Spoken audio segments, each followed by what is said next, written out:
Hello and welcome back. We're talking about forgiveness and unforgiveness today.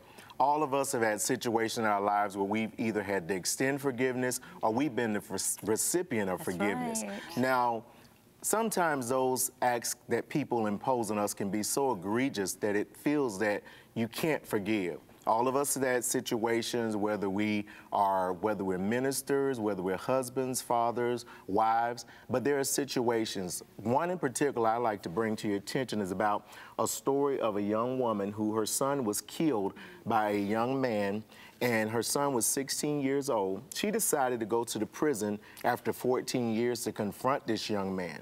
And while there, she began to cry. And the young man who had killed her son got up and embraced her and hugged her. Wow. And from that, it started a lasting friendship. Now they're next door neighbors, and he watches after her like she's his mother. If that's not forgiveness, I don't, know really what level you can really get to. But I'm wondering, can we all really be that eager to forgive or extend ourselves? Yes. No. We can challenge ourselves. It's tough. It is hard. But it sure makes us feel better once we do. I know that for a fact. If we hear stories like what you just said, Lee, if we hear more of those accounts, and there was one in Arizona that made me think of this when we were talking about forgiveness. A gun instructor, did y'all hear about the gun instructor that was showing a 9-year-old little girl how to shoot an Uzi, which I don't understand all that anyway, but she was 9, her left hand slipped, and she killed him. His children and wife, or ex-wife, but they publicly went on the Today Show and said, we want that little girl to know that we forgive her. We're praying for her. She's in our thoughts. And we don't want this to be the focal point of her life. We want her to have a good life. So that was amazing to me. You know, I just said that the first to apologize is the bravest.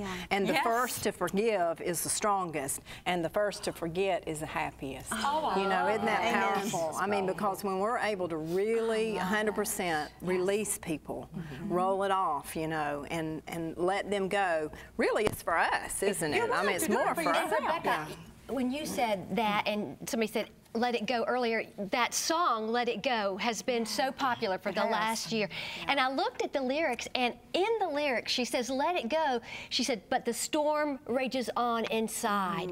So if the storm is still raging on inside you, then you have not forgiven. And I've been there. I've had a storm raging on. And who did it hurt? Me. That other person was walking around fine. I was the one that was hurting. Well, they always say that unforgiveness is like drinking poison, waiting for the other person to die. It's really killing you. It's killing you. So you're right. I think that we are given opportunities every day to forgive. I mean, even when we're driving and that person cuts you off on the road, you have an opportunity to not have road rage. Yeah, you do. And forgive. Some people are very temperamental, but it's like a two-sided coin, because you have one side where a person has to be accountable for what they do to others, and then you have the other side where the person has to forgive if they're done wrong, so it's easier said than done in reality, and I think that everybody has to look at it individually, because some wounds are deeper than others. One of the most powerful scriptures for me in my own life that I think I've ever read is Hebrews 12:15, and it talks about a bitter root springing up, defiling many.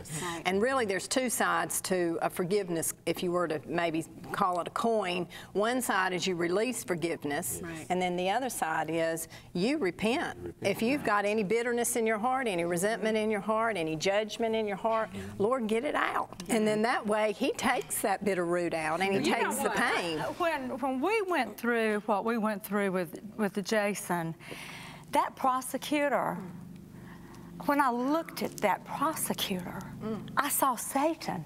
And that would be enough right there, what we went through for 10 months and obsessing on that prosecutor, that would take me down. I mean, I would have never gone any further.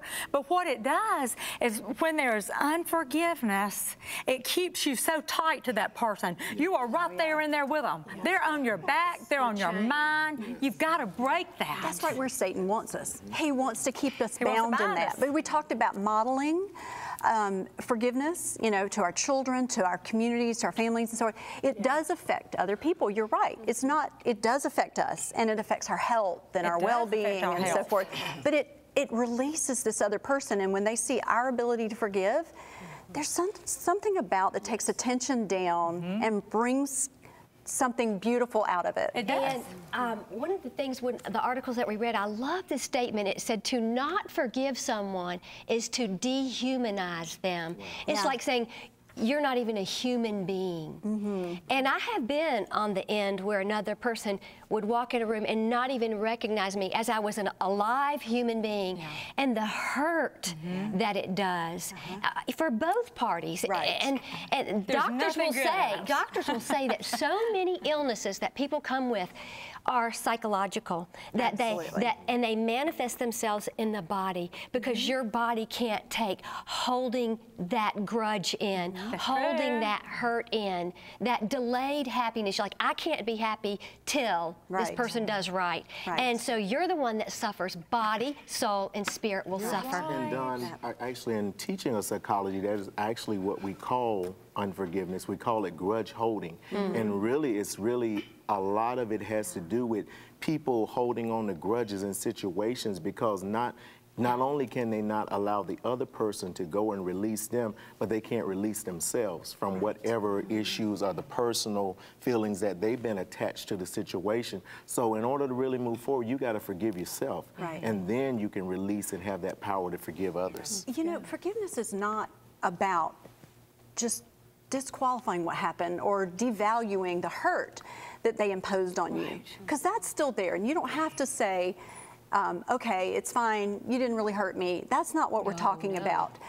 We're talking about you acknowledge that there was deep pain, there was deep hurt, there was some very bad offense that happened, but in spite of that, I forgive you. I cancel your debt. You can't go back and undo the past. No, you can't. It's already done. But you can move forward to a better future. Stay with us. We'll be right back. This is good stuff.